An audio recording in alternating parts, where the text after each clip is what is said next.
You know, if there was ever a hero that fit the My Hero Academia universe, it would definitely be Green Lantern. The dude has not only the personality, but also the powers, aka quirk, to fit this universe to a T. I could see this man going head to head with All For One, and picturing it now, it just looks incredible. So today, I'm going to be bringing this incredible idea to life thanks to a commission I got from a fan. Shout out to you, bro. You're up here on screen somewhere. I don't know where I put you, but you're up here somewhere. So yeah, we're going to be watching Deku use all the incredible powers that Green Lantern has to offer, and we're going to be throwing him in the My Hero world. So if you're excited to see how Green Lantern would potentially fare in the My Hero world, then stick around to the end of the video. That said, leave a like, comment, subscribe, do all that usual YouTube stuff, and enjoy. We begin our story with Deku making his way home after having been bullied by Bakugo and his goons. Just like in the original, he would be walking down a dark tunnel where there would be a sewage cap, just, pretty much laughing, be like, ah, ha, ha, ha, trying to, put up a brave face after his goals and dreams would essentially have been crushed by, well, Bakugo. That said, immediately after this would take place, Deku would end up having his entire body surrounded by the sludge villain, who would say, "Thanks, kid, you're a real hero," beginning to try to crawl into Deku's mouth as he would start to go inside of him. But I want you guys to take note of one thing. I didn't say I didn't know that Freak was in town, which is the sludge villain's iconic line in this moment. Instead, out of nowhere, the sewage cap would proceed to burst open as a man, an alien looking man, or a mutant in Deku's eyes, would come out from the shadows looking extremely blurry because Izuku was already losing consciousness, would burst from the sewer before then aiming his ring towards the direction of the sludge villain and quickly creating a random construct to destroy the sludge villain, sending him splattering everywhere. Realizing that there was a kid in there, he would end up grabbing the kid as fast as possible, beginning to tap him by the face saying, "Kid, hey kid," having a really deep voice. Hey kid, are you alright?" Deku would wake up going, "Hey, you saved me, thanks. I've never seen you before. What's your hero name?" The man would say, "Hero name? What are you talking about? I'm just trying to capture that villain. Saw I was attacking a bunch of people, heard a couple screams, and I figured, hey, might as well do my good deed for the day." Izuku, looking at him, would say, "So then you're a new hero?" As he would say, "I guess. I mean, I've been at this for a couple of years now. I don't know if I'd call myself new exactly. It's been a couple hundred years after all." Deku, hearing this, would be like, what are you talking about?" He would then say, "What's your quirk?" As the man would look at him and begin to pretty much explain to him that he has no idea what he's talking about, saying that what he's saying is complete gibberish to him. Deku, looking at him, would say, "Your powers. What did you use to defeat that villain over there?" And the man would say, "Oh, right, I used my ring." He proceeds to show Deku his Green Lantern ring as he would create a construct with it, and Deku would say, "Whoa, that's an incredible quirk. How'd you get such a cool power like that? Your parents must be crazy strong." But the man would simply turn to Deku and say, "What are you talking about? This is not my power," taking the ring off quickly and showing him, "Look, can't do a thing without it, see?" And he would do this because Deku, A, looks very weak, and he knows for a fact that even if Deku was some sort of secret villain, there was just no way that the dude was going to be able to, take his ring from him or even cause him any harm. So he looked at Deku as a baby, as a literal non-threat. But regardless, he'd put it back on, being covered by the classic Green Lantern outfit, as Deku would question if anybody could get one of those, and the man would go on to explain that that's not exactly how it works. Deku would look down sad, thinking that he had hoped that he could potentially get one of those if that was even possible, and he could become a hero just like him. Going on to explain that, well, he's quirkless. The man would say, all right, pause. What the heck is quirks? And so Deku would say, "You're not from around here, are you?" Going on to explain the history of quirks and how this planet has been having superpowered humans for the last couple hundred years. The man hearing that would be like, "Whoa, that's incredible. So your race is able to actually use these strange abilities and have access to these incredible quirks?" And Izuku would say, "Yeah, that's what the sludge villain did." The man would say, "Interesting." Although while the sludge villain would wake up, trying to crawl away, as the man would simply aim his ring towards him and pretty much trap him back inside of his creation that he would have used to trap him there in the first place. After this would happen, Deku would stare at the man saying, "That ring, it's so awesome. It's always been my dream to be a hero. Oh, sorry, I guess I'm lore dropping a bit on you. The man would look at Izuku as he would say, so, you want to become a hero, do you? He would go on to tell Izuku that he might just have a way to help him out, telling Izuku that if he wants to become a hero, all he needs is a ring, right? Saying that without a power, he's kind of weak in this world, is what he's kidding on with. And Izuku would say, well, I don't really like to say it out loud, but I guess, yeah, I am pretty weak. The man would look at him and say, all right, well, let's just get you a ring.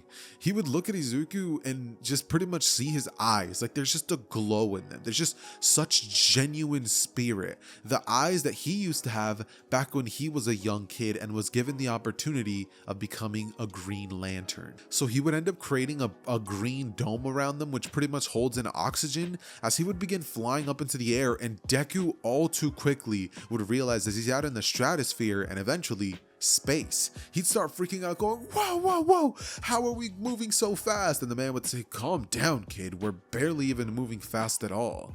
Izuku, realizing that this dude is literally like him, he's literally him, bro. He's flying through space so fast that couldn't even register it, would end up making his way towards wherever, the Guardian Green Lantern guys are, the ones who are responsible for those. And the man would literally sit there as he proceeds to tell them that he met a kid who looks like he has tons of potential in a sector of the galaxy that they usually don't patrol. He would go on to say that he thinks that this kid has tons of potential, and so the Green Lantern like core little alien things would look at Izuku. As staring at him, they would look him up and down and wonder if he's not giving them false hopes. They would look at him and ask him a couple of basic questions before all kind of just nodding in agreement. Mind you, this is only really happening because of plot, right? I'm not sure if this is how the Green Lantern system works or if Deku has to do something crazy heroic to earn it, but in this timeline, let's just go with it. And he would be given his Green Lantern. The man would tap him on the back as he would say that he could help train him for about a month or so, saying that he was kind of on break, but he doesn't mind training up a new hero. As he would look at the man and just say, Are you serious? Thank you. How will I ever repay you? He'll say, you won't repay me, you'll repay your world, protect your world and your galaxy, and that's enough for me. Deku, looking at the man, would say, my galaxy? And he would say, kid, has your species really not discovered planetary travel yet? There's other worlds out there, I'm not exactly a human, I'm an alien. Deku, realizing this, would be like, oh, as he's like, okay, I guess that makes sense. Yeah, I mean, I don't know why I wasn't thinking about that. I guess I was just so focused on thinking about the ring, and he just starts babbling as the man's like, kid. And Deku snaps out of it. He's like, sorry, I have a tendency of rambling. The man would look at him saying, it's all right, kid, trust me. But, well, what do you say we get back to your home planet? It's been about a day. Deku, realizing this, would start to freak out as Inko would have been crying, already sending out like missing child posters everywhere. And Deku would just arrive at her doorstep with a strange large alien behind him as Inko would say, Izuku, who's that man behind you? Is he the one responsible for kidnapping you? Deku would say, Mom, you're gonna need to sit down. As they would end up having dinner, and the man just goes in the house and sits on a chair, but it breaks because he's like that big. And then they give him a different thing to sit on, which wouldn't be a chair, but it's kind of like a steel barrel countertop thing. So he sits on that, and he would end up having some food that Inko would make. As Izuku would go on to explain that he actually met him and that he's not really sure why he was here, with the man going on to say that he was simply patrolling a new area of the galaxy. Deku, hearing that, would tell Inko that, and after being briefed about what had essentially happened to Deku in this once in a billion type opportunity, she would just kind of be like, well, if it's true that you could give Deku powers, then I see no reason why. As Deku, holding his ring out, would say, I already have them, Mom. That's why I was gone. I went to the other side of the galaxy to meet his boss, and they ended up counting me worthy. I am a Green Lantern. He would have a huge smile, and Inko, looking at him, would be like, what?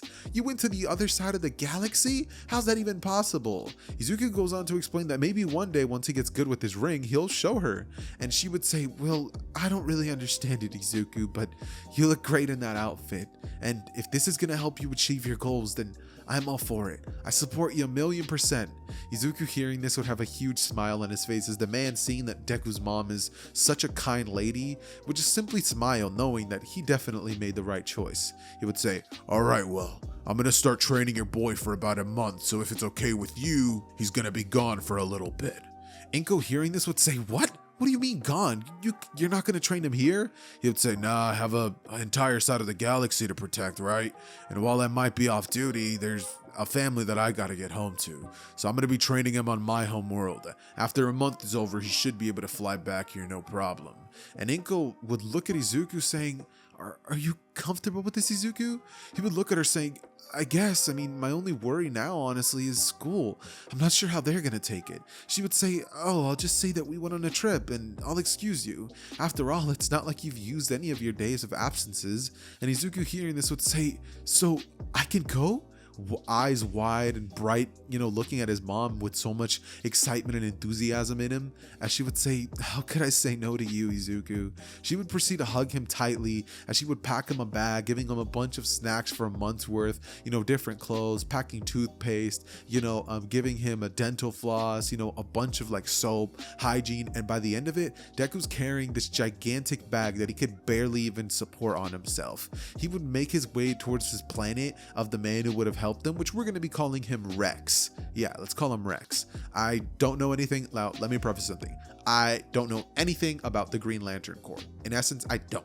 All I know is I used to be a huge fan of the Justice League show when I was a little kid. So I saw that one episode where Hal Jordan, or whatever was his name, ended up pretty much going over there. They accused him of stuff, and then he ended up like flying away thanks to his friends and Flash and all that, and Wonder Woman. But I don't really know any of the characters, the aliens. I only really know that the Green Lantern's pretty cool and he can create a bunch of awesome constructs. So, yeah. That said, Deku's training would finally be complete after a month training with Rex, learning how to harness the abilities of the Green Lantern and adding his own spin on the abilities. He would have taught him how to create a bunch of alien-like constructs and essentially cover himself with the green energy, fly around with it, and taught him the concept that the ring basically works off of his willpower, and the stronger his willpower, the stronger the constructs. Deku, after learning all of this after training and realizing that he needs to charge the ring, would also be given a little thing to pretty much charge his ring inside of, as the man would tell him that he should pretty much charge this place in a very safe place and to never let the charger out of his sight, because if he does, the ring can lose battery, and when that happens, he's back to being a normal kid. So Deku, hearing that, would nod, telling him that he'll make sure that that never happens, but I'm gonna make sure it happens in this video, just saying. But yeah, the month would finally be over and Deku would finally return home after a month. His hair would be a little longer and he would go to Inko's home, as he would fly there at the front door and she'd be like, "Izuku, is that you?" Opening the door and seeing her young Izuku looking stronger than ever. After training with Rex every single day, and that would be the only thing he'd be doing, Rex would have definitely whipped Deku into shape and kind of removed that whole like wimpy personality that Deku had before leaving, telling him that a Green Lantern is not a wimp. A Green Lantern does not act like this. He would go on to say that yeah, he has the heart of a hero, but the tendencies of a wimp, a loser, a nerd. And he beat all that out of him. Safe to say, Deku comes back a new man. He's still the kind-hearted boy he always was, but without the whole Kachan stuff that he used to do in season 1, which rewatching it just pissed me off. I wish we got to keep Vigilante Deku, the one that we get in like season 6 or 7. That was a badass Deku. The dude was out here disrespecting All Might, the heroes, doing his own thing, fighting against Class 1A, and then they threw him into a shower, and that's all it took to remove bro's aura. But I digress. Point being, Deku after this time would essentially have the next 9 months to continue training with his ring, and he would do exactly that, using this time to continue working on his physical body, get even better at using the ring's constructs, and actually protecting the galaxy. Over this course of time, Deku would have actually used his ring to defend his section of the universe, as he would end up realizing that other planets actually have threats as well. Deku would eliminate tons of them, taking them to the intergalactic prison, which is something that we're going to be having in this timeline. And with that being said, Deku kind of just manhandles anything and everybody that comes to his direction. Being honest, the rest of the story is just going to be what if Green Lantern was in My Hero Academia, and kind of just like an overpowered version of Izuku for the next hour and something minutes, considering this video is gonna be about 2 hours long. That said, the final month would end up coming and going, and eventually Deku would find himself in the front of UA High, as he would look at the building, which is larger than life, with a huge smile on his face, reminiscing of everything that's happened to him lately. The training, the effort, the planets, the people he's met, the thanks that he's gotten. Deku already feels like a hero, and he knows that at the end of the day, he could already probably be one here, but knowing the fact that this world has laws, restrictions, and regulations, and he can't exactly just flaunt his Green Lantern status anywhere, he's gonna have to do the formalities of the UA entrance exam and even becoming a hero at this school. So Deku, making his way inside the test, would breathe in, as he would actually end up falling just like in the original. Not because he's nervous, but because he's clumsy. Deku at this point would fall, but before he does so, a girl with the gravity quirk would catch him, as Izuku, before he could even activate his Green Lantern power to begin floating, would be caught, and he would glow green in the air, as she would say, "Oh, sorry, I didn't think you could catch yourself." Deku flying in the air would shock her Araka. She would say, "Whoa, you have a flight quirk? That's awesome." Izuku, looking at her, would say, "Was that a gravity quirk?" beginning to freak out about how cool her ability is, and saying that his name is Izuku Midoriya. She's like, "Oh, my name's Ochako Araka, nice to meet you." And they end up talking for, a couple of seconds before they both kind of agree that they gotta get going, and they would make their way inside. They both sit in different sections of the area, as finally they take the written exam, and they would end up making their way outside. Deku ends up finally being face to face with every single one of the robots that he would have in the original. But in this timeline, this is an absolute breeze for him, considering that Deku was able to create insane constructs to just melt through any robot that's coming his direction.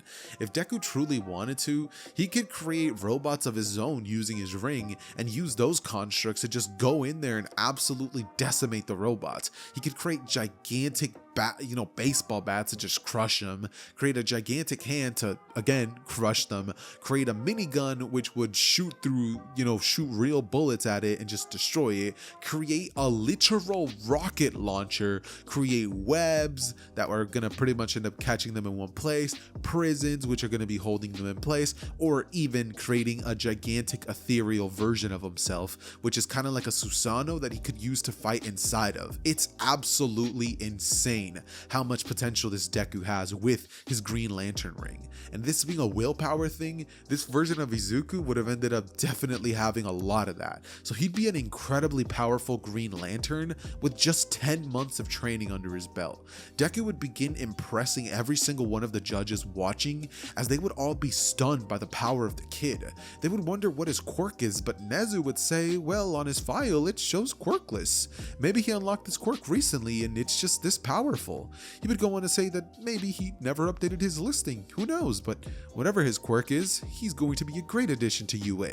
And so everybody would watch on as Deku would continue destroying all those robots, and because All Might never met Izuku, he would be absolutely stunned, thinking that that kid might just be his successor. And so 5 minutes into the test, Deku had obliterated tons of robots when finally the Zero Pointer would arrive. Deku, seeing that the Zero Pointer was about to crush a girl nearby, creating a gigantic construct of himself, like a Susanoo-like being, would grab onto the Zero Pointer and fly it up into the air, before then uppercutting it and sending it an explosion going throughout its body, having blown it up as little bit in parts would fly, towards the ground, about to destroy buildings. But Deku would create a gigantic frisbee which he would use to catch all of the debris, before then throwing it up into the stratosphere and avoiding any consequences. There was literally no battle damage that Deku had created.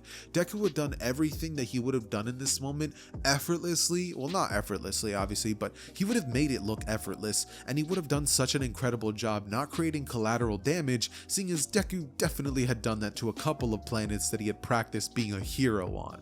So with that being said, Deku would absolutely impress everybody, with Nezu's thinking that he's already hero worthy. And so as the students would end up getting their acceptance letters, Deku would obviously be one of the few students to get an acceptance letter from UA. As opening it, All Might would go through the little projector thing and proceed to just show himself in the room, as Inko and Izuku would watch this video, and All Might would pretty much tell him that he was the best performer out of the entire entrance exam.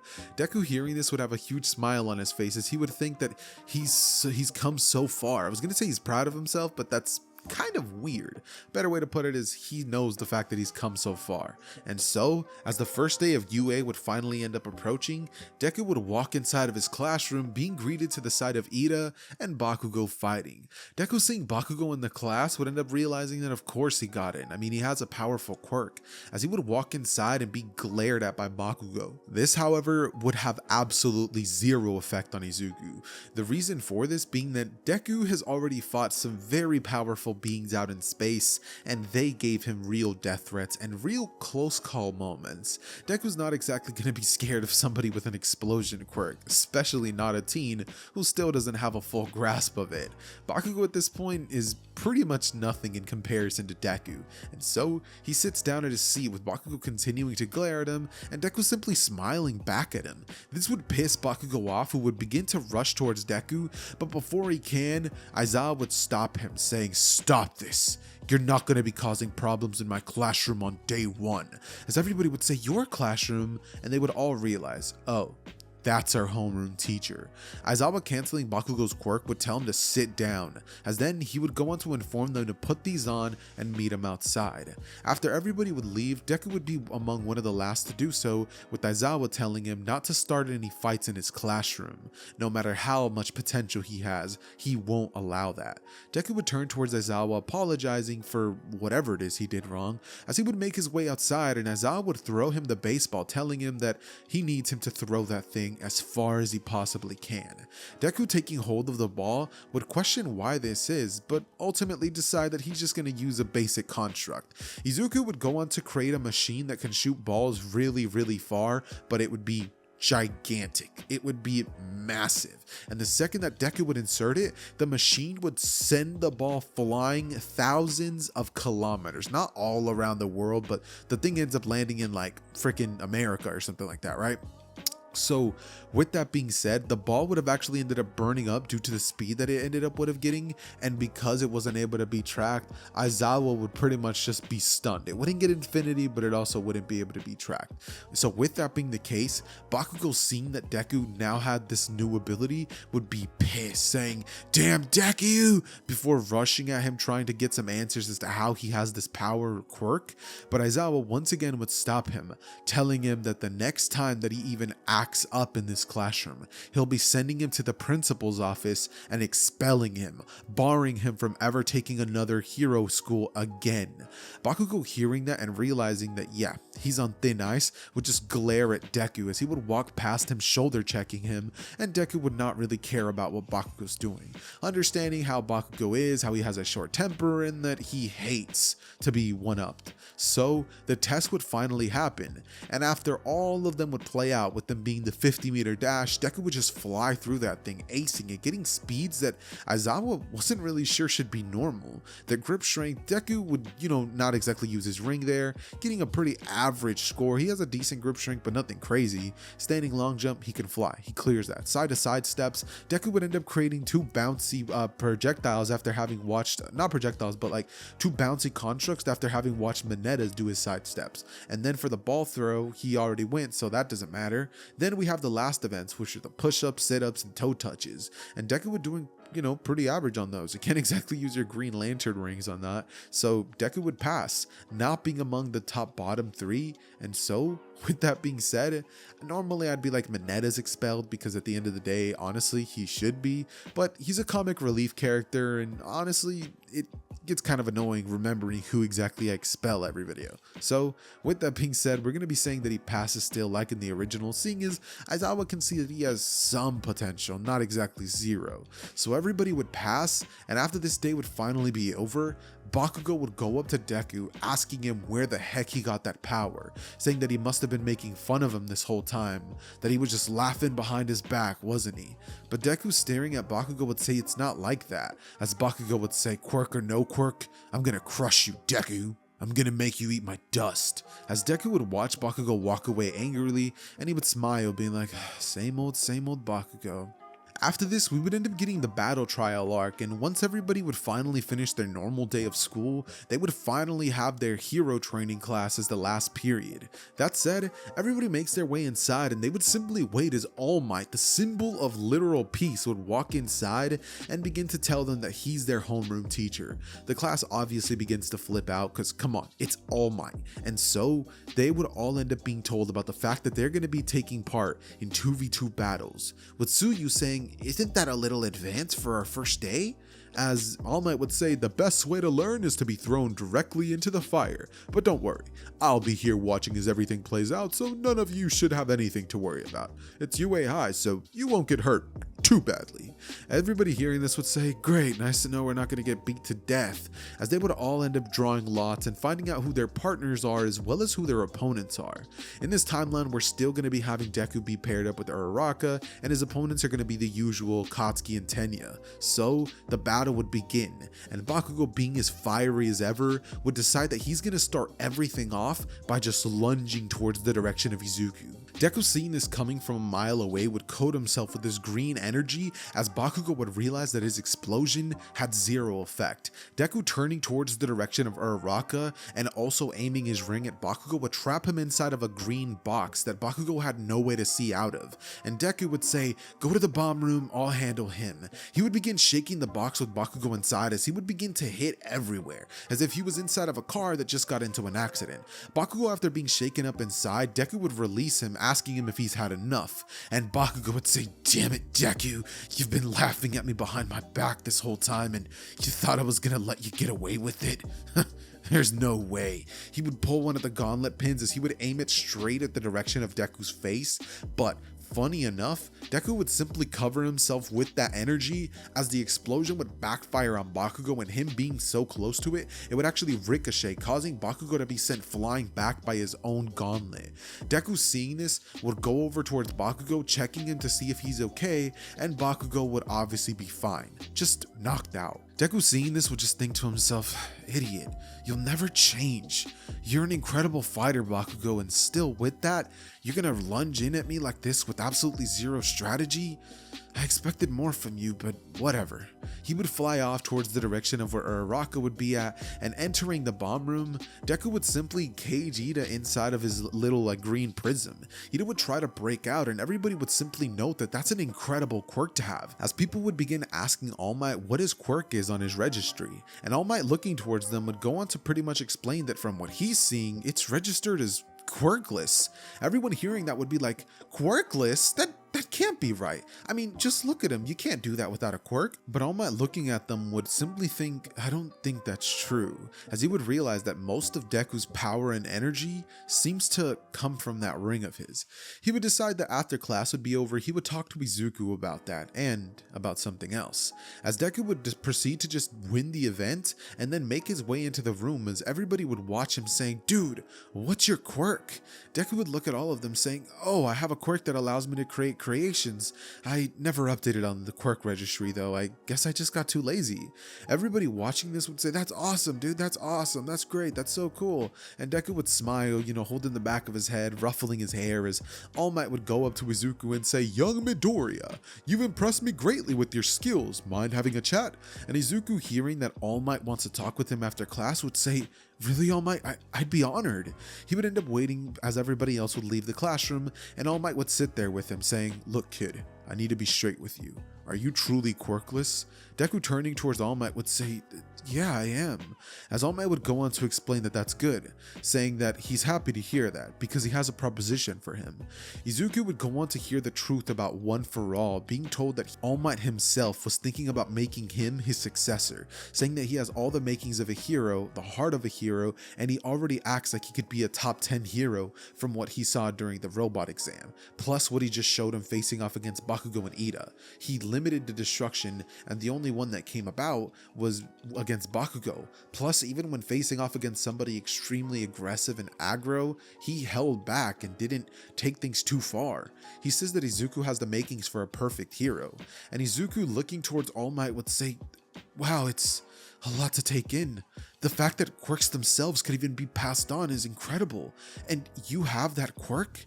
He would go on to look at All Might and say, "But honestly, All Might, I I don't know if I want to accept your quirk.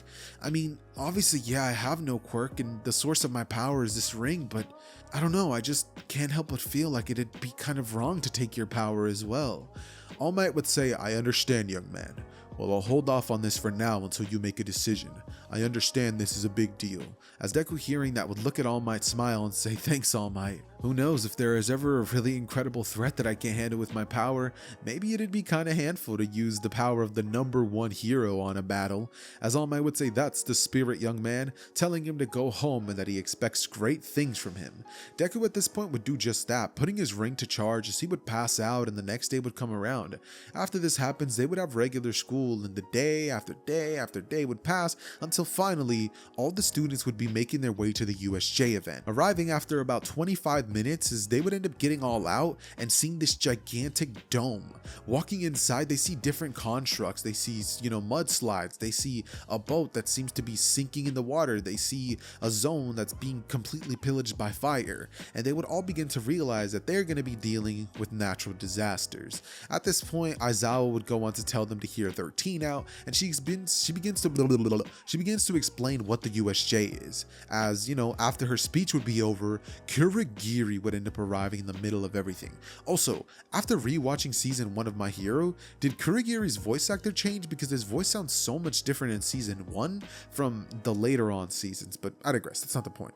Point being, Deku seeing how serious Aizawa would get in this moment, instantly recognizing that has to be a villain, and he's just giving off bad vibes, would use his ring to trap Kurogiri inside of his construct, with Kurogiri simply teleporting out of it, saying, interesting quirk, young man, and Izuku would be teleported away into the water section. As Deku would teleport inside of water, and a bunch of villains seeing him would say, it's not personal, kid, but you gotta die. They would rush at him, but Deku in this moment would proceed to coat himself with the Green Lantern's aura as he rushes at said villain underwater and proceeds to punch him in the face. He would do the same thing with most of these villains, simply fighting them with hand-to-hand combat that Rex would have taught him. As Deku, as each punch would land, he would begin to reminisce the times that Rex would have beat the mess out of him, and the times that he would have corrected his fighting stance and stuff like that, and Izuku would have a huge smile on his face as he's fighting these villains, thinking that it's all thanks to him that he's even a hero in the first place, as he would defeat every single one of the villains that are underwater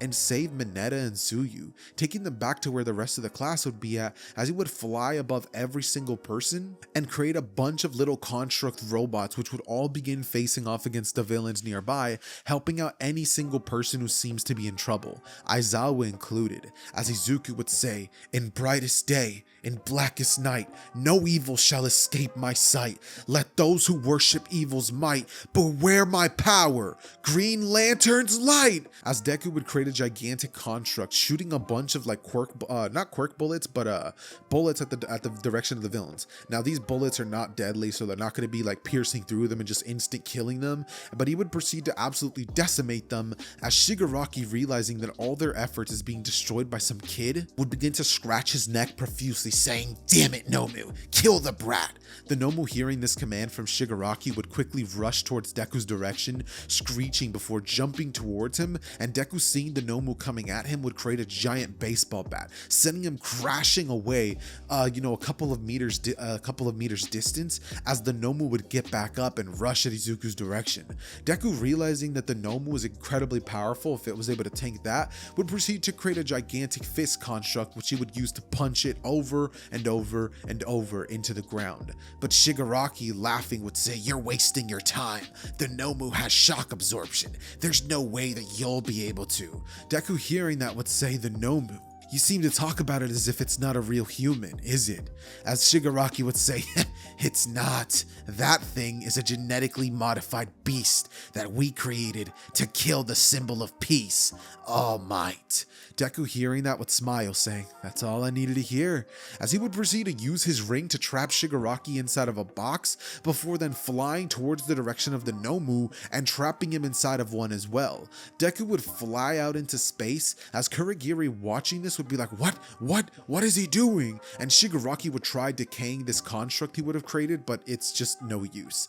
Deku after this would proceed to actually have the Nomu trapped in a different construct, which actually beginning to punch, the Nomu would actually, surprisingly so, break the construct, shocking Deku at the strength that the Nomu truly had, realizing that without this ring, if he was to actually face off against All Might, he thinks he actually would have had a chance. And so the Nomu would just start flying in space, having no oxygen, as it would eventually die due to lack of air or simply stay alive in the, darkness of space. Deku, having Shigaraki with him and knowing that most of the threats were gone, would literally begin to fly this villain, which was, able to literally break into the USJ and go and do all this to the literal intergalactic prison, as Shigaraki sitting there would say, "Let me out, damn it," and he would realize that he's literally cooked. One moment all he had to look at was green walls, and the next he was in another section of the galaxy, literally thrown into a jail where, good luck, All For One, if you want to rescue Shigaraki. It's not going to be as easy as breaking into Tartarus.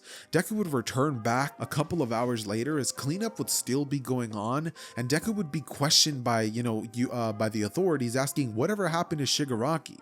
Deku would say that he took him to prison, and they would say, "Oh, okay, perfect. Well, which one?" As he would go on to say, kind of dodge the question, being like, "Oh, that one," before then saying, "Oh, sorry, they're calling me," and he would make his way towards the direction of the rest of the students. He begins talking with them, and eventually we would get a scene of Deku making his way home, as he would sit down in his bed, taking his ring off and placing it inside of the Green Lantern charger device that he has, the cool little lantern thing, with the handle. Deku, after doing this, would proceed to just sit down in his bed and wonder what he's gonna do during the 1 week that he has off of school. Deku starts thinking that he'll probably just go do some heroic work outside of this planet, but one thing would come to his mind. Shigaraki, that villain. He would fly towards the galactic prison that he took him to, telling his mom that he'll be back in a few hours. As he would go there, and arriving there instantly, he would go and visit Shigaraki in a cell. Shigaraki there would say, "It's you. How the heck did I get here? And what is this place? Everyone keeps talking about intergalactic prison like it's some sort of new deja vu or sci-fi movie. Where did you take me, brat?" Deku, looking at Shigaraki, would say, "It's exactly what I told you," as he would go on to pretty much explain to him that he has the powers of a Green Lantern, and with him being here, well, he's not going to be hurting anybody. Never again. He would tell Shigaraki that he could maybe lighten his sentence to only a few years if he begins talking, and Shigaraki, staring at him with so much rage in his heart, realizing that he has all the cards and he has none, would look at Deku saying, "What do you want to know?" Deku, staring at him, would ask, 1, how did you create that Nomu? 2, who do you work for, knowing that he's not the big bad? And 3, how did you know All Might was weak? Shigaraki, hearing this, would smile, saying, "I don't have to tell you all of those, but I guess I will. I don't exactly feel like rotting in this prison for years," as he would go on to say, "All right, All For One's the one who sent me. He's the one in charge of the League of Villains, the one you should be worried about. He has the ability to gather quirks and steal them from people. That's why he's called All For One. 2, the Nomu was created by a mad scientist known as, whatever the mad scientist's name is. And 3, All For One's the one responsible for telling me about All Might's weakness.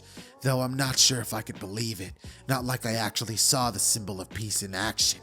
But from what I'm seeing, it seems to me that you're the real symbol. You're much stronger than he is, aren't ya? And it's all thanks to that little ring you have on your finger." Deku, looking at Shigaraki, would nod as he would say, "Well, thanks. Oh, and by the way, your sentence was reduced by a year. Have fun spending countless generations of your lifetime in the cell." As he would fly off, and Shigaraki would say, "What? No! Damn it! Come back here!" But nothing would happen. Deku would simply fly around, making his way back home, as once he would do so, Deku would smile, knowing that he's one step closer to defeating that person that All Might sees as the ultimate threat, All For One. Deku, realizing this though, would put two and two together, remembering that he'd never actually told All Might all this information, and so he would quickly think to himself, oh, I gotta go tell All Might, as he would fly towards the direction of All Might's, of All Might at UA High and enter his office. That said, he would go in to tell All Might that he has big news to tell him and begin to reveal to him everything he found out from Shigaraki. All Might would quickly go quiet as he would say, I knew he was still alive. I just had no proof, but with you telling me this, I know that I could believe you. Thank you, kid. Deku hearing this would nod as he looks to All Might and asks, so what now, All Might? As All Might would look at him and say, now, you show the world that you're here. You show them that they have a new symbol of peace to look up to, and his name is Green Lantern. Deku would say, how'd you know what my pro hero name is? And All Might would say, ha, well, it is kind of obvious, young man. Your powers stem from that Green Lantern there, and you weren't exactly going to go by your name now, would you? As Izuku hearing that would say, no, I wasn't. So All Might would laugh, patting Deku in the back as he would say, well, it seems to me that All for One won't be a threat we'll have to worry about too much. With you around, and maybe if you accept One for All, we'll have no problems. As Izuku hearing that would nod, smiling at All Might and saying that he'll do his best to impress him out there. All Might would say, don't do it for me, kid, do it for you. And after this would take place, we would essentially see Izuku spending the next 4 days just patrolling the universe and visiting Rex at his home, arriving there just in time for dinner, knowing their schedule since he had spent a month there. And once he walks to that door and knocks, Rex would say, oh, Izuku, it's you. Nice to see you again, kid. Deku would look at him and say, how you been, Rex? Rex would say, I've been same old, protecting the universe, fighting off against the Sinestro Corps, the usual same old. Deku hearing this would say, yeah, you never change. Well, I'm on my world and I'm doing a lot better. I've already understood how this Green Lantern works. He'd say, yeah, I mean, I assumed you would. I picked it up in about the first week, but hey, everyone's different, am I right? He begins to laugh as Rex's wife would say, hey, be nice to the kid. He'd say, you were a couple 100 years old when you did get the ring, and he'd say, guess that's true. Deku hearing that would say, wait, how old are you, Rex? He'd say, I'm a couple 1,000 years old. Why? What's it to you, kid? Is that too old or something? And Deku would say, that's incredible. My race only lives to be about 100 years at the latest, but most of them really only turn to be, 80, 90? I guess quality of life kind of has gone down the drain in the last couple millennia. Well, thanks for catching up with me, Rex, as he would fly off, making his way back to Earth, where Deku would be arrived just in time for them to actually hold the UA Sports Festival. The first event would be the race, and come on now, if you guys genuinely believe that Green Lantern isn't faster than every single kid participating in that, then I don't know what you're on, but whatever it is, you might as well get off of it, because it's some powerful stuff. He wins the obstacle race, and the cavalry battle, well, I hate the cavalry battles, so let's just say that using his, ring, he creates a construct dome around them, pretty much protecting them the entire time, with nobody having the strength to burst through it. You could say Todoroki might by shooting ice at him, but doing that is essentially going to be like limiting the area that they already have, which is already super limited, and Bakugo would be more than smart enough to realize that last time he wasn't able to penetrate it with his explosion, so he would stay away from him, opting to try to fight him one-on-one if he gets the opportunity to. And with that being the case, we would now pretty much move on to the 1v1 battles, with Deku facing off against his first big deal opponent, Hitoshi Shinso. Once he would walk into the ring, Deku would step inside as his ring would begin glowing, and Shinso, looking at his hand, would say, must be great to have an incredible quirk. You blew past the obstacle race and you had the cavalry battle. How nice must it be to be born with an incredible quirk that you don't even have to earn? As Izuku hearing that would be maddened by this, considering that he put so much work into mastering this ring, and yeah, it was gifted to him, but it wasn't easy. He had to put so much effort of his own into this, so he would respond to Shinso in anger, but Shinso would smirk, saying, gotcha, as he would proceed to tell Izuku to walk off the stage, but funny enough, Deku wouldn't. His willpower would actually power through the mind control, as he would refuse to move, and Shinso would say, step off the ring, damn it! But Deku in this moment would simply hold his hand out, as he would end up shooting a gigantic construct of an anvil flying at Shinso's direction, as he would send him crashing out of the ring, with Shinso being completely unconscious, and Deku snapping out of the mind control completely. Thanks to the newfound willpower that he gained in this timeline, I'm saying that he should be able to escape this mind control, baseball. Not sure if that's actually how it works, but I thought it'd be a kind of cool scene to include. So yeah, that happens. After this would take place, Deku would have his next battle, which would be up against Todoroki. And interestingly enough, this would actually be a semi-interesting battle. Think what would happen if Captain Cold went up against Green Lantern.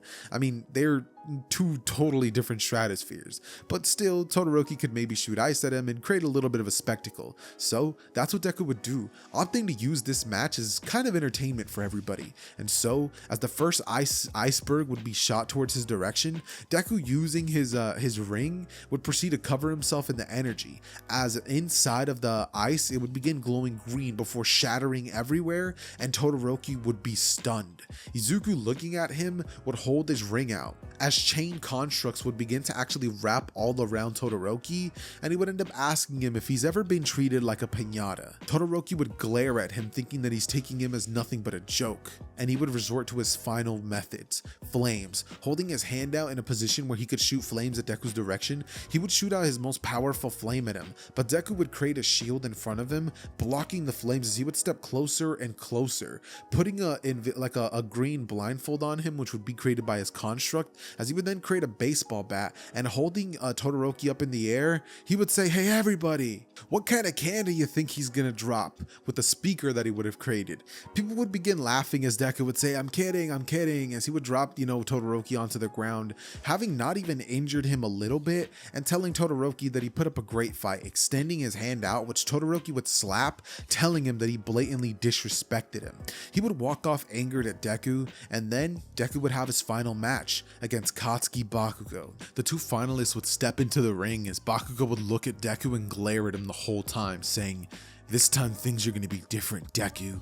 We have an entirely open space, and this serves me to my advantage." With Deku looking at him and thinking, yeah, that's not exactly how this works. Deku would look around and see how much area he has to play around with his lantern creations, and he realizes that Bakugo is gonna get, crushed, as he would proceed to create a construct immediately and cover himself in his own little Etherean Susano looking thing, with Bakugo trying to shoot explosions at it, but Deku simply staying inside and everybody being like, "Hey, fight back already." Deku, hearing the crowd essentially wanting him to fight against Bakugo, would fly up into the air as everybody would say, "Yeah, yeah, yeah," and cheers would begin going off. Explosions would be thrown at Deku's direction as they would begin fighting in the air, but Deku would simply begin outclassing him, punching him in the stomach, Bakugo grating his teeth and shooting an explosion point blank at his face, but Deku's green energy that he has around himself to protect himself would just be too much, and eventually the blows would lead Bakugo to falling onto the ground, onto the ring, as he would stand up weakly, telling him that he's not giving up. And Deku would say he doesn't have a choice, as he would create a gigantic wrecking ball that would fly towards the direction of Bakugo before crashing into him and sending him flying outside of the ring. With that being the case, Deku would have cleared the entire sports festival with absolutely no trouble, and so he would be greeted with his first place medal. As everybody would begin talking about Deku, he would be an absolute phenomenon. People would start saying that he's the best thing that happened to Japan since All Might, and saying that this class's heroes are incredibly powerful. Izuku would be page one of the news, and with that being the case, and also Kurigiri mentioning, Izuku to All For One would definitely begin to think of Izuku as more than he had thought of him. So with that being the case, and with the biggest villain in the entire series having his eye on Deku, we would have the story continue with Izuku choosing his hero name as well as his internship. And funny enough, Izuku's internship would be the only interesting thing of note here, because obviously he's gonna be naming himself Green Lantern, so there's nothing really to cover, but I definitely can see the students hyping Deku up and saying that that name is incredibly simple but perfect for him. As Deku's internship would essentially consist of, training some more with Rex, actually doing a little bit of combat experience with him, as well as flying out in the galaxy, telling Nezu the truth about his powers and how he actually uses these abilities outside of their planet. Nezu, hearing all of this, would pretty much just tell Deku that he's happy to hear that, saying that his abilities shouldn't just be used to protect this world, but every world, as he would give Izuku the A-OK to do this during his internship, saying that Izuku's really only only here out of a formality, and if it was up to him, he'd give him his pro hero license already. As he would go on to pretty much tell Izuku good luck on that, and as Izuku's off in space protecting everybody else, unfortunately, Izuku wasn't able to protect his classmate. Tenya Ida would still have his encounter with pro hero killer Stain, and he would end up dying. Cause I don't know, man. I just don't see Ida surviving this encounter. Having, this drive to get revenge for his brother Tensei Ida would end up being killed by Stain. And once Deku would return back to the planet after patrolling the universe for a bit, he would end up finding out about this sad circumstances. As hearing about the hero killer Stain, Deku would not be able to restrain himself, and instead of staying in the classroom, he would actually break UA code, flying towards the last known location where Stain could be at and patrolling the entire city.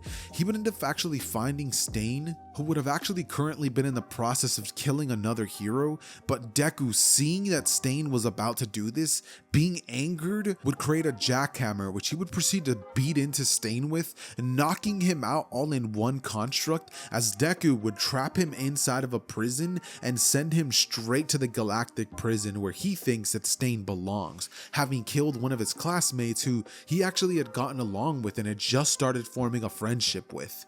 Deku, after doing so, would actually end up visiting Ida's gravestone and saying that he's sorry he wasn't around. He got so distracted with protecting the galaxy that he forgot to protect his friends. Silence would fill the area as Deku would fly back to the classroom, and he would have to answer to Aizawa and have detention after class for what he pulled off, but regardless, he would go on to explain that he had to take out Stain. Aizawa would say that yes, he might be powerful, but he's still not above the rules. He could have just done that after he got his hero license, but Deku would say, how many more heroes have to die? How many, Aizawa? Was I supposed to just sit here and let this hero killer continue to kill you guys? What if the next one was you? Then the next one was me, kid. I would get myself killed. Heroes know what they're getting themselves into when they go out onto the battlefield, and that we don't need a student protecting us. Aizawa, after saying this, would look at Deku before sighing and saying, look kid, I know what you were trying to do is right, but at the end of the day, I have to withhold these rules, and if I don't give you detention, then I have to inform the public of what you did. Then you all of a sudden have to answer to the court, and you might go to jail. So just take this as a slap on the wrist. Deku, hearing that, would acknowledge that Aizawa was kind of right, and so after this would happen, Aizawa would tell him, plus you could just use this time to study for the finals. You missed the announcement, but final exams are this week. Prepare yourself for them, alright Izuku? As Izuku would nod, and we would skip straight to the battle between Bakugo and Deku versus All Might. Much like in a lot of the what ifs that I've been doing lately, where Bakugo and Deku don't exactly get along, Bakugo would try to go in to fight All Might by himself, trying to prove himself or something like that, but would ultimately get brutally beat down by All Might before Deku would fly in on the scene, saving Bakugo, and then looking at All Might head on as the both of them would clash. All Might would go rushing towards the direction of Deku as he would create a barrier, a dome around him like a bubble, which he would be sent crashing into multiple buildings inside of. Deku would then see All Might follow him and throw a punch as Deku would create a wall in front of a brick wall, which All Might would actually nearly break. Izuku, seeing this, would smirk as All Might would say, let's see how you match up against the symbol of villainy. He would say, remembering that he's not the symbol of peace in this moment, as Deku would smirk, and then two wrecking balls would come flying in at All Might, which would crush him. All Might bursting out of that would reveal that he's actually just fine, and Deku would then think to himself that they don't call him the symbol of peace for nothing, as he would proceed to create a gigantic version of himself and punch down at All Might, who, seeing this coming, realized that that was actually going to deal some heavy damage. He would be punched through like 12 buildings as All Might would be completely knocked out of his buff state, with him just laying there, blood coming out of his mouth and the cameras cutting off, seeing as they don't exactly want to show everybody All Might's weak form. Deku would be told that he's the winner after successfully defeating the literal symbol of peace, and everybody watching this display of incredible power would all start celebrating, saying that they have a new symbol of peace on the horizon, saying that there's a new sheriff in town, and a bunch of other little corny lines, just hyping him up, with everybody having an incredible time, having taken these exams. And after this would all be over, Bakugo would just be feeling so pissed, so angry. One day, he was above Deku, he was the best, everybody was gloating around him like that, but the next day, Deku was now in the spotlight. Everybody had thought that he was better than him, and now he's just left behind. What happened? Bakugo would think as he would grit his teeth and clench his fist as tightly as possible. He would just unclench it before walking away and saying nothing to Deku. After this would take place, we would now get the events of the Two Heroes movie happening, just to add a couple more sprinkles of arcs into the mix, as we would get Deku traveling to Eye Island with All Might. In case you guys haven't seen the Two Heroes movie, I actually recommend this one. This is one of those My Hero movies that if you haven't seen it, I genuinely mean it. Go watch it, then watch this video. It's actually kind of worth it. The scenes that you get from this movie, the characters that are introduced, such as David Shield, Melissa Shield, they're awesome. They're great. So go check it out. That said, for those of you guys that have seen it, Deku would land on Eye Island with All Might as they would instantly be greeted to the side of Melissa's shield. She would run over towards All Might saying, "Uncle, you're here!" And All Might would greet her before introducing Izuku to Melissa. Izuku looking at her would smile saying, "Hey, I'm Izuku Midoriya. Nice to meet you." He would grip her hand and she gives him a nice little soft handshake. She's like, "Whoa, you got some strength behind you." Izuku says, "Sorry, sometimes I struggle regulating my new strength." As she would say, "It's okay. Well, why don't I show you guys to my father's office? Come on." She would take them towards the direction of David's shield, and the second that they would arrive, Deku, seeing David, would proceed to greet him super nicely, being like, "I've seen all your work, you're incredible. What you've done for the field is insane. Your designing of All Might's costumes is just, it's top tier." David starts smiling, thinking that he's glad he has a fan. And All Might would be shocked, being like, "Whoa, kid, you didn't even react like that when you met me." Deku would say, "Well, yeah, you're my homeroom teacher and I see you every day, but this guy right here, I've read all of his research and he just feels cool. I don't know what to tell you, All Might." All Might hearing this would say, "Well, whatever, young man. Why don't you go off with Melissa's shield here and she could show you around the island and let me and my buddy Dave catch up." And so that's exactly what would happen. Much like in the original, Deku would go off with Melissa and they go on to essentially, funny enough, have a bit of a date. Melissa starts showing him around, Deku, seeing that she's pretty and a little older than him, would start flirting it up with her, and she starts doing a little bit back, and he ends up asking her, what she's planning to do on the future. She says that she wants to be just like her dad, wants to be somebody who's able to create support items for heroes. And Izuku would say that that's awesome, asking what her quirk is, as she would say, "Oh, well, I'm actually quirkless."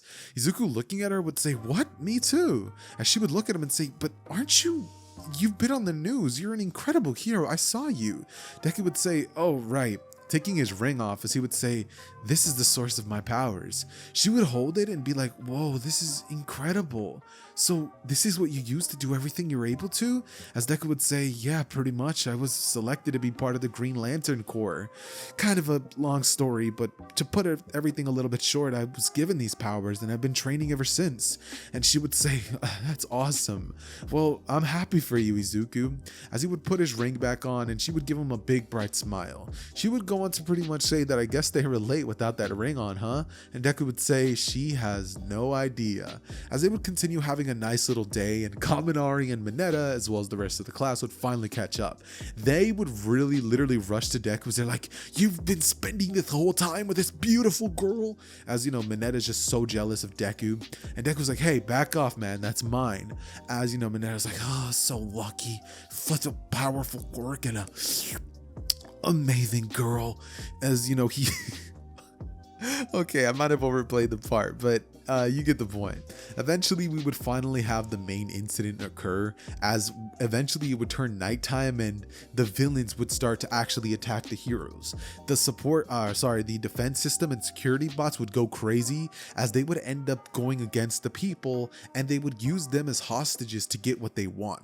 Wolfram and his subordinates would end up getting the little device that he would use to amp himself up, and Deku and the heroes would rush through that entire thing, taking down villain after villain after villain, with Deku actually helping against the fight that Bakugo and Todoroki would have had against that one Daigo and Nobu guy. So, using his Green Lantern abilities, he would pretty much end up creating a gigantic robot, which would proceed to fight against them. But Deku, seeing that that wasn't exactly working, would then go on to create a drill that he would use to literally spike into one of the villains that had a weird hardening quirk that was able to make him super powerful. So he would knock him out, and as that was happening, Katsuki and Todoroki would have ended up taking their villain out.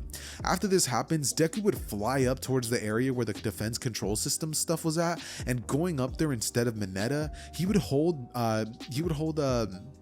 Melissa by the waist as he would fly her up there, and once up there, Deku would pretty much give her support as she would hack back into the system, turning the defense system off as all the heroes were now finally safe to retaliate, as All Might would begin facing off against the villains down there, knocking them out and saying, "You're safe now because I am here," as he would then make his way up towards the direction of where the other villains would be at, and Wolfram, now having access to that quirk enhancement device, would use it to begin tearing the building and using all the metal in the area to create constructs to attack Deku with. Massive pillars of metal would begin flying towards Deku's direction, and he would create a barrier protecting himself, but it would fling Deku back as Deku would be forced to pretty much continue like strengthening his barrier as more and more and more pillars of metal would go flying at him. Deku would say enough, creating a gigantic construct which would pretty much end up grabbing them all and crushing them, as he would then rush towards the direction of Wolfram, who, creating a gigantic metal like beam arm, would fight against him and clash against the fist of Izuku, as Izuku would say, "What you gonna do against this one?" punching him again, as out of nowhere All Might would come running on top of the metal saying, "I am here," and punching the metal, as it would now turn into Green Lantern with All Might versus Wolfram. And safe to say, if Deku and All Might were able to do it in the original, they're definitely able to do it again.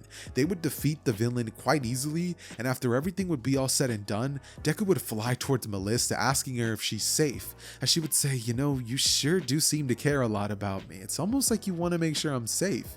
Deku would say, "Almost, that's exactly what I'm trying to do. Can't have a damsel in distress like you," as she would start blushing, and he would go on to ask her if he can take her number down. She would just start blushing like crazy, and Deku, realizing what he just said, would snap back into the person he used to be, being like, if you want, as she would write it down and pretty much give him a kiss on the forehead, saying that she would love to keep hearing from him. After this would happen, David would see as Izuku and his daughter are getting it on, and he smiles, thinking that the next generation is more than safe, realizing that he was out of his mind. He doesn't know what he was thinking before, but now seeing this, he's not worried at all.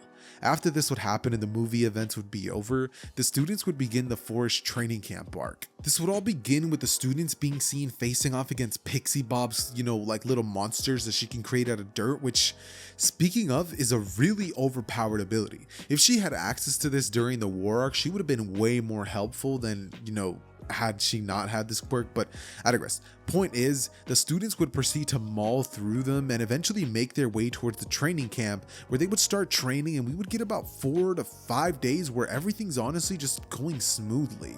Normally I tell you guys that we would get the Vanguard Action Squad invading, but being honest, I don't know if All For One is dumb enough to actually send them. I mean, the last time that they ended up attacking the USJ, Deku single-handedly ended up taking his successor Shigaraki, and he's well aware that regardless of how powerful these guys are, Magna, Spinner, Toga, Muscular, and Dabi, as well as Twice, and that Mustard guy, they're just not exactly strong enough to get the job done against somebody like that, especially not if they have the hero students and the heroes there. All Might is not, All For One's not stupid. He knows that some of those students could actually hold their own, with one of them who impressed him being Katsuki Bakugo. But then again, I also feel like he would, because he wants Bakugo's help. Like, he wants him as a villain. And honestly, I actually kind of want to make Bakugo a villain in this time. Screw it. We're going to have the Vanguard Action Squad actually attack. Just completely disregard everything I just said. The attack would take place just like in the original, and once blue forest flames would go off in the distance, Deku would create a gigantic fan that he would use to pretty much blow away all of the forest fire, as he would hear a scream in the distance and fly towards the direction of Koda, who would currently be face to face with Muscular. Deku, seeing this, would create a bunch of chains around Muscular's arms, restraining him in place, saying, "Koda, are you okay?" As Muscular would snap the chains off of himself as though they were paper constructs, and he would turn towards Deku's direction, leaping at him and covering his entire arm with so much muscle fibers that he would throw this punch, and it would actually proceed to crack the barrier that Deku would create.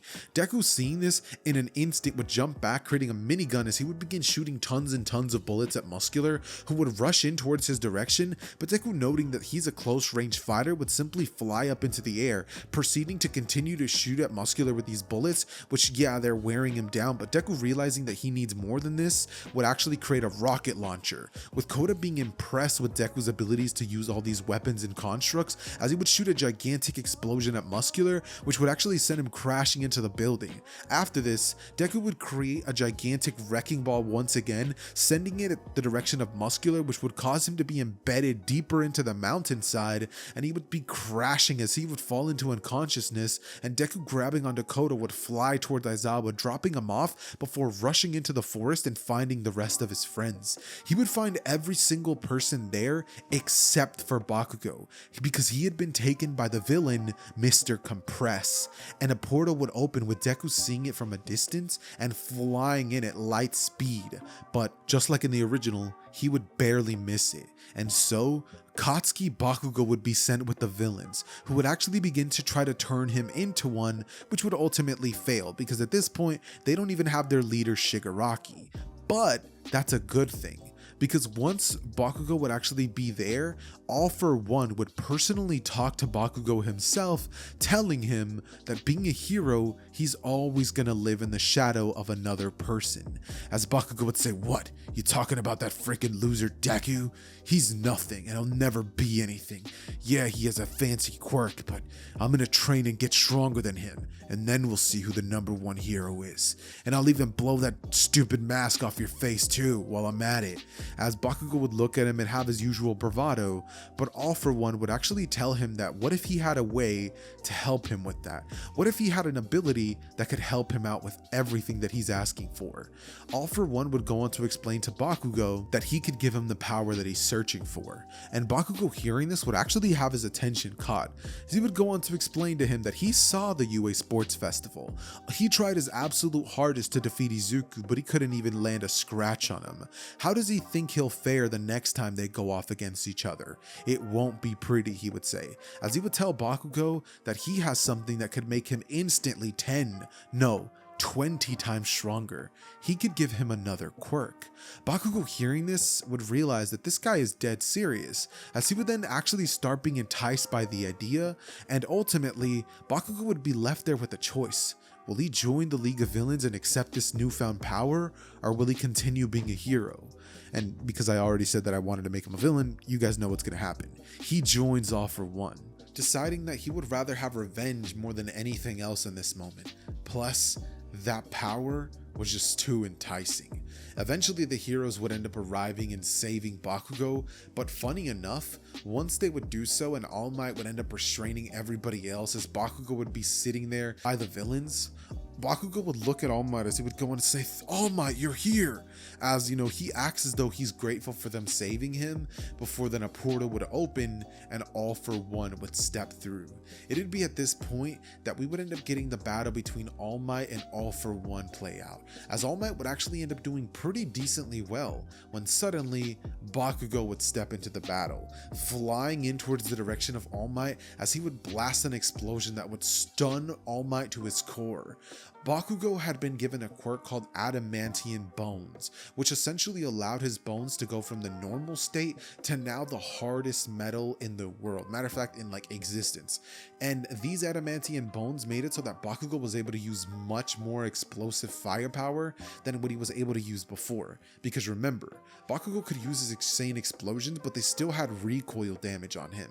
But with this being the case, the recoil damage was greatly decreased, and Bakugo was able to actually dang near go all out against All Might, blasting him with a huge explosion that sends him crashing away. Deku, seeing this on the news, would quickly fly down there, realizing that Bakugo had done the one thing that he had always hoped would never happen. And arriving down onto the scene, he would stare down Bakugo, asking why he would do this, with Bakugo saying that he got a quirk that didn't belong to him, or powers out of nowhere. He's just leveling the playing field. Rushing towards Deku and blasting an explosion, which would actually end up destroying the barrier that Deku would create. Deku would be stunned that Bakugo got this much more powerful, and he would be sent flying away. Bakugo at this point would rush back towards the direction of Deku as he would try blasting explosion after explosion after explosion, trying to break this new, more powerful barrier that Deku would create, but it just wouldn't budge. Deku at this point would create a little boot that would kick Bakugo away, saying, "Things just never change, Bakugo. You always were a bully deep at heart, and I guess that also made you a bit of a villain." As he would fly in towards his direction, wearing an entire suit of armor created out of his Green Lantern ring. As flying in, Bakugo would throw an explosion at Deku, but Deku would be able to tank it thanks to the armor that he was now wearing. As he would then take the battle into the air, and he and Bakugo would begin facing off against each other over there. Bakugo would be giving it his absolute best, trying to defeat Deku with everything he could, as Deku would use his lantern constructs to just beat him. He would create a jet that would then proceed to shoot missiles at the direction of Bakugo, and Bakugo being hit with explosions of his own, Deku would say, "How does that feel? A little taste of your own medicine." As Bakugo flies in towards Deku's direction, with the skin now beginning to peel off thanks to all the damage that he's accumulating, and Deku would continue shooting more and more attacks at Bakugo, eventually creating hundreds of guns that would all fire at the direction of Bakugo, shooting multiple projectiles at him that are not aimed to kill but to simply subdue him. They would all hit Bakugo, and Bakugo would get weaker and weaker as he would get closer, with Deku finally wrapping him with the construct that actually, causes him to stop moving, and Deku would then proceed to hit him one more time just for good measure, hitting him out into space. Once there, Bakugo would run out of oxygen, passing out into unconsciousness as he would nearly die, but Deku would wrap around him with the Green Lantern construct that, pretty much allows him to breathe in space, as Deku would pretty much end up saying to Bakugo that he's gonna stay there for a while, leaving him up floating in the space as he would fly back down to help All Might against All for One. And seeing as they had him in part of the battle for quite some time, when he would land, he would actually end up arriving just in time for the All Might versus All for One's battle against each other. But Deku would pretty much end up using his ring to create a gun that would shoot bullets at All for One, causing him to lose his concentration, ultimately leading All Might to switch between his arms and then punch not even switch between his arms. He keeps punching with the arm he was using and then ultimately just punch All for One's mask, shattering it, defeating the big bad of the entire series. After this, Deku, looking at All for One, would realize that they are not going to be taking their second chances, and Izuku would fly down towards All Might, who's currently in his Small Might form, telling him that he'll be taking him to intergalactic jail, where he swears he'll never be able to harm another person. All Might would nod, telling him to make sure that he doesn't exactly get tortured over there, as Deku would say that that's not exactly what goes on in there. And so All for One would be taken to the little intergalactic jail that I would have made up. I'm not sure if that's a thing, but we're going to be making it a thing. So yeah, he takes him there, and after all this would be said and done, All Might would go on to give a press conference alongside Izuku, as people would ask him a bunch of questions saying, "Is it true that you're All Might's successor? Is it true that you're not successor as in quirk, but like that he's trained you, or that like he's under your wing?" Deku would lie to the public saying, "Of course, he's taught me everything I know. He's the one who taught me how to use my quirk, and everybody's just there. They're just like, "Oh, that's awesome." Finally, they end up pretty much asking, "Whatever happened with All for One?" And Izuku says that he ended up taking him to a prison for special villains that are extremely powerful. One that the public is not even aware of, as the Public Hero Commission would actually end up questioning Deku on that after this would happen, sending him like an agent to his house as they would find out the truth, and Deku, after telling them that, they would finally not accepting the fact that he's at a different place and they don't have to worry about him. Plus, if he's not dead, fine by them. So they would end up pretty much like having a happily ever after. From this point, obviously there's more arcs to cover, but yeah, to this point, All for One, he's done, which means we're not going to be getting the League of Villains having that crazy arc that they do. They go straight to jail, and Bakugo, Bakugo's going to be rotting away in jail for the rest of his life. Tough luck, dude. I mean, you really could have been a hero and gotten your character development, but I don't like you, so goodbye. Anyways, after this takes place, we would get the Provisional Hero License exam arc. Just like in the original, they all end up passing. Now, normally I'd say with the exception of Bakugo, but Bakugo's not here, is he? So every single person passes, and Deku would have used his Green Lantern shield to essentially block all the balls that the other teams would have thrown at them. Do you guys remember that one clip, the crushing of UA scene, where everyone flooded at them with the little red balls to try to eliminate them? Yeah, that doesn't work in this timeline thanks to Izuku, and they're all able to eliminate everybody, going through the rest of the sections of this event and all getting their provisional hero licenses. Obviously, because of Bakugo not being in the story, we also aren't going to be getting Deku versus Kacchan Part 2, and we just move on straight to meeting the big three of UA.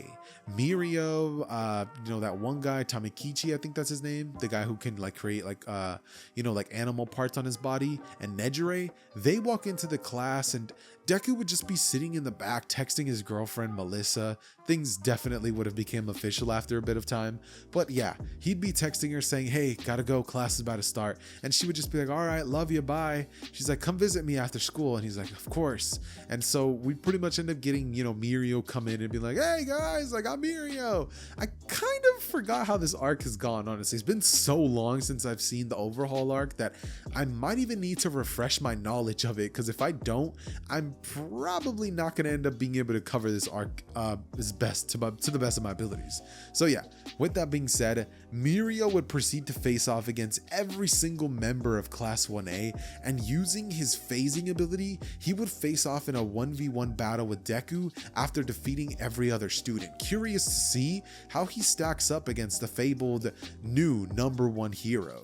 The battle would begin, and Mirio would use his abilities to try to catch Deku off guard, but the second that he would punch him, Izuku's new lantern armor that he would have created for himself would pretty much block the blow, as Mirio would do no damage to Izuku, and he would actually have hurt his hand. Mirio in this moment would be stunned as Deku would throw a punch at him, but he would phase right through it, telling him that this match is gonna come down to skill. Beginning to try to act like he's gonna pierce his eyes, he would do so with Deku closing them, as Mirio in this moment would proceed to throw a kick at Deku's direction, which actually would push him back a bit, with Deku smiling, thinking that he's incredible. But ultimately, after this would happen, Deku would proceed to actually end up creating a room full of dangerous objects and obstacle courses, which pretty much meant that the next time that Mirio made his his body tangible once again, he was going to definitely be getting hit by Izuku. So Mirio came out and would actually end up being hit by Izuku's constructs, which would send him to the ground, with him phasing again, trying to stay out of Deku's way. But Deku would eventually end up outspeeding Mirio, showing the true difference between the both of them, as him being able to travel through space at that speed means that he's also going to be so fast that he's able to actually land attacks on Mirio before he even can think of phasing. His body's just way faster than Mirio ever could be, and so he would outclass Mirio entirely. As after this would happen, we would get Mirio offering Izuku an internship, and Izuku would actually be curious about this, opting to take it, wanting to know who the man was responsible of for training Mirio into becoming such an incredible fighter, knowing that if it wasn't for his Green Lantern ring, Mirio would be an incredibly hard fight for any villain. That ability of his to turn intangible would make him an incredibly difficult fight for anybody, but for Deku specifically, that's awesome. So with that being the case, Deku would actually travel to Night Eye's agency, as in this timeline, Night Eye wouldn't be having the same prejudice that he would have in the original towards Izuku, saying that he doesn't exactly see why All Might would have chose him, considering that in this timeline, Deku still doesn't have One for All, which, speaking of, I'm still not entirely sure if I'm going to be giving it to him or not giving it to him. I just really don't know yet. But regardless, Sir Night Eye, having the ability of seeing the future, would recognize the fact that even if he was to try to test this kid, he's so fast that even knowing what Izuku's going to try to do, he can't avoid it, which is the only reason that he thought All Might was the only one worthy of, being the symbol of peace or whatever. And so, joining Sir Night Eye's agency, Deku would go on his first hero patrol, which is actually legal, on Earth, as he would go with Mirio, and they would end up encountering a bunch of nice people. Deku would actually hand out autographs because of his insane performance at the USJ, or sorry, not the USJ, but the UA Sports Festival, as well as his fight against that one other UA student who turned evil, Katsuki Bakugo, people would start knowing who Deku is, and he would be kind of a celebrity. So as time would pass, they would walk, making their way back towards Sir Nida's agency, when suddenly a little girl would bump into Deku. Deku would look down at his legs as he would say, "Oh, are you okay?" And Eri would look at his eyes with so much fear as she would begin to grip onto Deku's leg, and as Deku would look into the alleyway, he would see a man wearing a strange doctor mask, like the plague mask, right? Deku, seeing him, would wonder who this is, and feeling that she's so scared, Deku could instantly just tell. That's a villain. Deku at this point would look at the man and say, "Hey, is this your daughter?" As he would say, "Yeah, she got lost. She's running away right now because she doesn't want to go home and stop playing." And Izuku, looking at Eri, could just tell that that's bogus. But he plays along with the act, saying, yeah, I know how kids can be. He would look at Eri in her eyes as though to tell her everything's gonna be okay, and in an instant, Deku would trap Overhaul inside of his Green Lantern-like creation, with Overhaul not being able to use his quirk on it to ultimately disintegrate it because of the fact that it was made out of pure energy, not exactly something physical or material.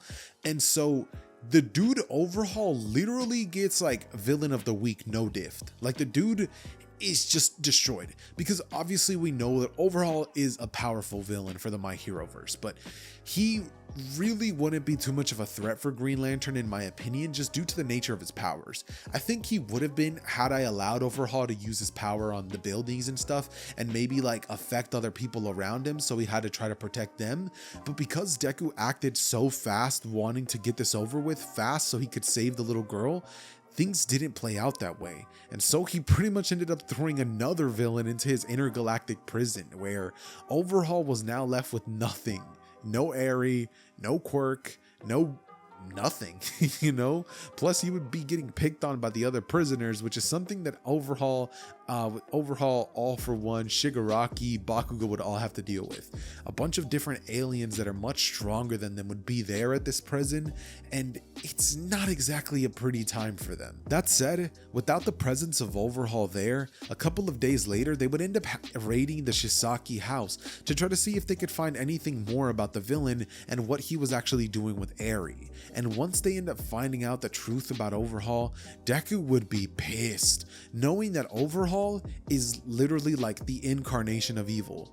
It's not like he killed a kid and that was it. No, he proceeded to torture the same kid over and over and over, simply to achieve a means of an end. Deku hates villains like that more than anyone, and he would make that very known. That said, after this would take place, we would then move on to the UA School Festival arc, aka Izuku versus Gentle Criminal, who, speaking of, actually I think could potentially pose some small threat to Izuku. So their fight would go down, and honestly, speaking of, I can only kind of barely remember what actually went down in this fight.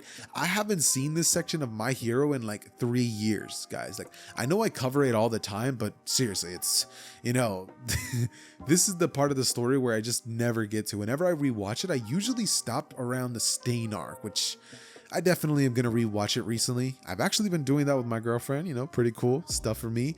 But yeah, I think this is where I'm actually going to be ending the story out for now, ladies and gentlemen. Every threat that normally would impact the story has been taken out, and the only arcs that we're pretty much left with would be the joint training arc, which it's Deku versus a bunch of students that can't stack up to him at all. Then we have the Endeavor Agency arc. Deku doesn't take part of that because he doesn't go with Endeavor. Then after that, we're going to be getting the Paranormal Liberation arc. You could actually say that would be interesting because it'd be like a full war arc where instead of them having the war against the League of Villains, they would actually have a war against Redestro and the rest of the villains. And you know what's interesting? That might actually be a bit of an interesting thing to cover, but considering the fact that I'm not exactly the best at covering large scale fights, because it's just very difficult to do that when you're doing this in a what if sense. Like, you are able to cover the media via your voice, not drawing. So I can't draw every fight, and you guys aren't here to watch every other person fight. So the only fight that really matters is Deku versus Redestro, a villain who has the capabilities of turning himself into a giant. And seeing as we've seen Deku turn himself into a giant kaiju ethereal being, he's able to use that to just grow even larger than Redestro, who his quirk eventually would cap out, not being able to keep up with Deku and just be defeated. Deku would then take him also to the intergalactic prison that he would take all of his villains to, and with that being the case, every single major villain that would step onto the scene would essentially be taken care of. Years would pass and Deku would eventually marry Melissa, having quirkless kids, which, you know, kinda sucks, but Deku is their father, so there is the chance that he could one day get them to join the Green Lantern Corps and pass on the ring to them once they grow up, so they could be the next Green Lantern. So ladies and gentlemen, that's where What If Deku is the Green Lantern is going to be ending. I hope you guys enjoyed this video, and if you made it all the way to the end, leave a like on the video. Come on now, do your boy a favor. It took a long time to make this video, so it'd mean the absolute world to me if you could do that. But with that being said, be on the lookout for my other videos, and go check out What If Deku Was Invincible. I just dropped that one recently. Let me know what you guys think about that one. Rate this video down below in the comments, and leave a like. Oh, also, shout out to the wonderful person who commissioned this video. Thanks a million, bro. But with that being said, it has been your boy Xehther, and I am out. Peace. Hey, you made it to the end of the video. Like it or die! That wasn't the line, Kachan. Whatever.